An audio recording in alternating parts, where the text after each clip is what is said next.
Hello, everybody, and welcome to the jungle. Today, I'm going to discuss the 4 tight ends to avoid in fantasy sports this year, primarily in individual drafts, not necessarily the best ball drafts, but I'll get into that with each player. So the first one is a little controversial. It's Travis Kelce, who's going anywhere with an ADP between 70 and 80, which is 6 rounds of 7th round. Obviously, he's 35, 36 years old now. He certainly slowed down in the second half of last season and was invisible basically in the Super Bowl, which is unusual because he's pretty much of a big game player. I think if you can snag him somewhere around round 8 or 9, you're probably mid 8 to 9 or above. You might have a better chance in best ball leagues because he's still going to have some big games. I just think for the long haul, consistency is going to be a problem for him.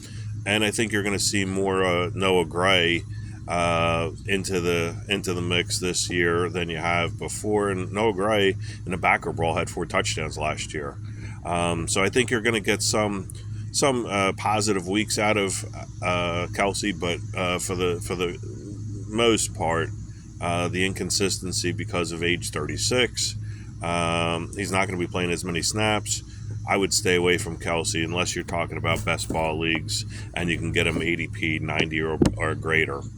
The second guy is David Njoku for Cleveland Browns, who's going at an ADP of about 110, 115 in that neighborhood. Njoku's coming off an injury.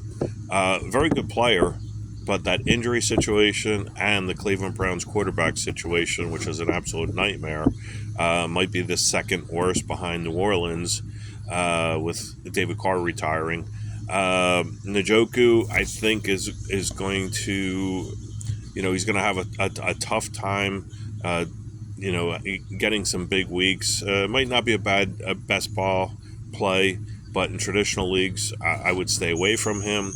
I think there's a good chance he might even get traded because I think Cleveland's going to be a seller come the trade deadline. And I think Harold Fannin Jr., the rookie from Bowling Green, who had an outstanding senior year and had over 115, 117 catches last year with Bowling Green. I think he's a player to watch and might take some time away from Njoku mid-season, toward the end of the season, if David Njoku does not get traded. So Njoku is somebody I would lean away from, and look for somebody else possibly. Third one's rookie Colston Loveland with the Chicago Bears. A lot of hype coming into the draft. The guy's still hurt in the summertime. He's still hurt, right before camp.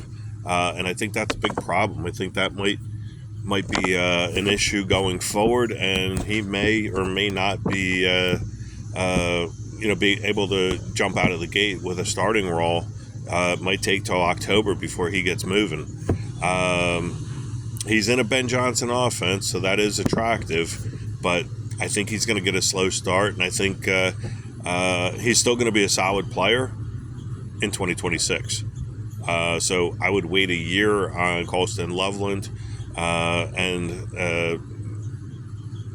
maybe look elsewhere, especially at an ADP of 132. Not a bad spot, but I think you got some other players in that range that would be better for this year. And the last guy is Pat Freiermuth with the Pittsburgh Steelers, ADP probably around 170, 180, somewhere in that neighborhood. This is a really interesting example of a really good football player, just not a good fantasy football player. The intangibles that he has as an actual football player, really good blocker, really good in the red zone, don't translate into big fantasy numbers. And the Jonnu Smith trade makes his value even less likely to pay dividends for you.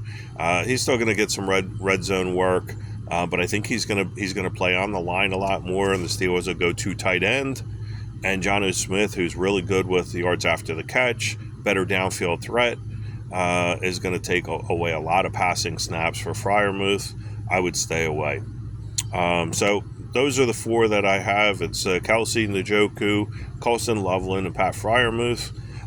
Please do me a favor, if you saw value in this, please subscribe to the channel, like it, comment. Let me know if you agree with these selections, or if you disagree. Either way, I'm open to feedback, and please share it if you see something here that somebody else might like it.